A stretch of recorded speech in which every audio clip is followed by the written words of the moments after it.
హైదరాబాద్ లో new year జోష్ మొదలైంది. దానికి సంబంధించిన బ్రేకింగ్ చూద్దాం.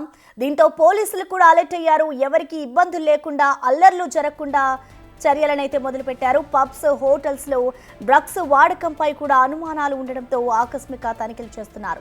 నార్కోటిక్, ఎక్సైజ్, ఎస్ఓటీ, మాదాపూర్ పోలీసులు కలిసి ఈ సోదాలైతే జరుపుతున్నారు. బార్లు, పబ్ల లైసెన్సులు ఉన్నాయా లేవా, గతంలో ఆయా పబ్బులపై కేసులు ఉన్నాయా అనేది కూడా క్షుణ్ణంగా పరిశీలిస్తున్నారు.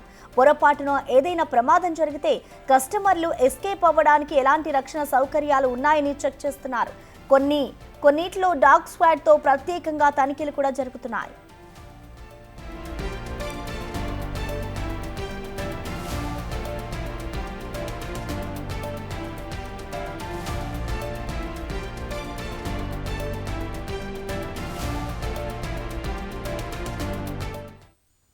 దీనిపై మరింత సమాచారాన్ని మా ప్రతినిధి రానా అందిస్తారు. రానా, చెప్పండి. న్యూ ఇయర్ వేడుకలకి సంబంధించి ఇటు పోలీసులు అయితే అలర్ట్ అయిన పరిస్థితి ఉంది. సో మొత్తంగా పోలీసులు వీటిపై పబ్స్ కి కానివచ్చు, అలాగే బార్లపై ఎటువంటి చర్యలు తీసుకోబోతున్నారు, మొత్తంగా వాళ్ళు ఏం చేస్తున్నారు అనుకోవచ్చు రానా?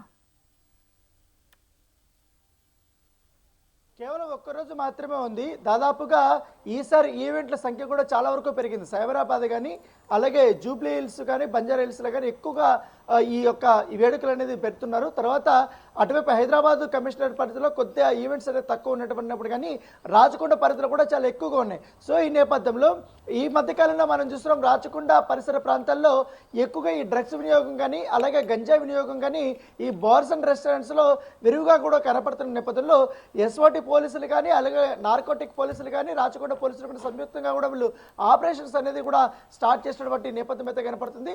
దానితో పాటు సైబరాబాద్లో ఈసారి ఎక్కువగా ఫామ్ హౌస్లు కానీ, అలాగే పబ్బులు కానీ, బార్ అండ్ రెస్టారెంట్స్ కానీ చాలా ఎక్కువగా ఉన్నాయి. మిగతా కమిషనరేట్లతో పోల్చుకుంటే ఎక్కువగా ఉన్నటువంటి ప్లేసెస్ ఇవే. సో ఈ నేపథ్యంలో ఇక్కడే ఎక్కువగా ఈవెంట్స్ కూడా జరుగుతున్నటువంటి నేపథ్యంలో అక్కడికి ఎస్ఓటీ పోలీసులు కూడా మఫ్టీల్లో కూడా వెళ్ళి నిన్న చెక్ చేశారు, మొన్న కూడా చెక్ చేశారు. ఎక్కడైతే ప్రమాణాలు పాటించినటువంటి బార్ అండ్ రెస్టారెంట్స్ ఉన్నాయో వాటికి నోటీసులు కూడా జారీ చేసినటువంటి నేపథ్యం కాబడుతుంది. ఎందుకంటే న్యూ ఇయర్ వేడుకలు అంటే ఏస్తో లిమిట్ లేకుండా కూడా ప్రతి ఒక్కరు కూడా ఈవెంట్లో పాల్గొనడానికి వారు ప్రయత్నిస్తారు. కాబట్టి టికెట్లు కొనుక్కొని లోపల ఆల్కహాల్ అనేది వీళ్ళకి సప్లై విషయంలో కానీ, తర్వాత వీటిపైన పూర్తిగా అక్కడ రిస్ట్రిక్షన్స్ అనేది చాలా క్లియర్గా కూడా పెట్టినటువంటి నేపథ్యం కాబట్టి ఎవరైతే 18 సంవత్సరాల లోపల ఉన్నటువంటి వారిని ఎవరు కూడా లోపలికి అనుమతించకూడదు, ఆల్కహాల్ అనేది వాళ్ళకు సప్లై చేయకూడదు. ఖచ్చితంగా ఆ బాధ్యత అంతా కూడా మీది.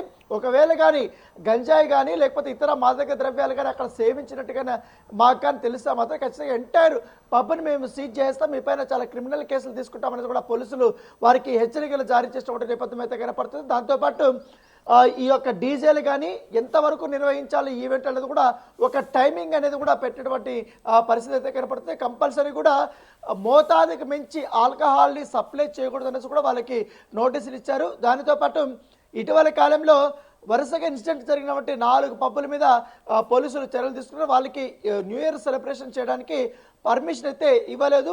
వాళ్ళందరూ కూడా పదే పర్మిషన్ అడిగినా కూడా గతంలో ఈ యొక్క డ్రగ్స్ సరఫరా సంబంధించిన విషయంలో కానీ అనేక ఇతర కేసుల్లో కూడా వాళ్ళు ఇరుక్కుపోయారు. కాబట్టి ఇప్పుడు ఉండే పరిస్థితుల్లో వారికి పర్మిషన్ ఇవ్వడం అనేసి కూడా సైబరాబాద్ పోలీసులు వారికి నిరాకరణ చేసినటువంటి నేపథ్యం అయితే కాబట్టి, మరోవైపు బౌండరీ హిల్స్లో కానీ, నోవోటెల్లో కానీ, కత్రియా హోటల్లో కానీ, ఇటు బంజారా హిల్స్లో ఉన్నటువంటి టాప్ మోస్ట్ పబ్బులన్నీ ఉన్నాయి. అలాగే జూబ్లీ హిల్స్లో ఉన్నటువంటి హాలో పబ్బులు కానీ వీళ్ళన్నీ కూడా చాలా వరకు పబ్బులు ఉన్నాయి. కాబట్టి వాళ్ళకంతా కూడా ఇప్పటికే రాత్రి చెక్ చేశారు. ఏకంగా డాగ్స్ కూడా తీసుకొచ్చి మొత్తం ఎంటైర్ పరిసరాలంతా కూడా వారు చెక్ చేసినటువంటి నేపథ్యం కాబట్టి వాళ్ళకి కొన్ని గైడ్ లైన్స్ కూడా ఇచ్చారు. సో ఎప్పటి వరకు నడపాలి, ఎంతమందిని అనుమతించాలి, ఎంతవరకు మోతాదు వాళ్ళకి ఇచ్చేయాలి, దాంతోపాటు కంపల్సరీ కూడా చెక్కింగ్ అనేది ఎట్లా ఉండాలి. దాంతోపాటు న్యూ ఇయర్ వేడుకల్లో ఈ ప్రైవేట్ సెక్యూరిటీ అనేది పెట్టుకుంటారు. కాబట్టి బౌన్సర్స్ కానీ అనుచితంగా కానీ ఇతరులతో కొన్ని వ్యవహరిస్తే ఖచ్చితంగా చర్యలు తీసుకుంటామనేసి కూడా ఆ బాధ్యత కూడా మీదే అని కూడా చెప్పారు. ఎవరు కస్టమర్ ఇచ్చినా కంప్లైంట్ ఇచ్చినా ఎంటైర్ మొత్తం పబ్ని కానీ, బార్ అండ్ రెస్టారెంట్ కూడా సీజ్ చేస్తామని కూడా పోలీసులు హెచ్చరికలు జారీ చేసినటువంటి నేపథ్యంగా పడుతుంది. Thank you Rana.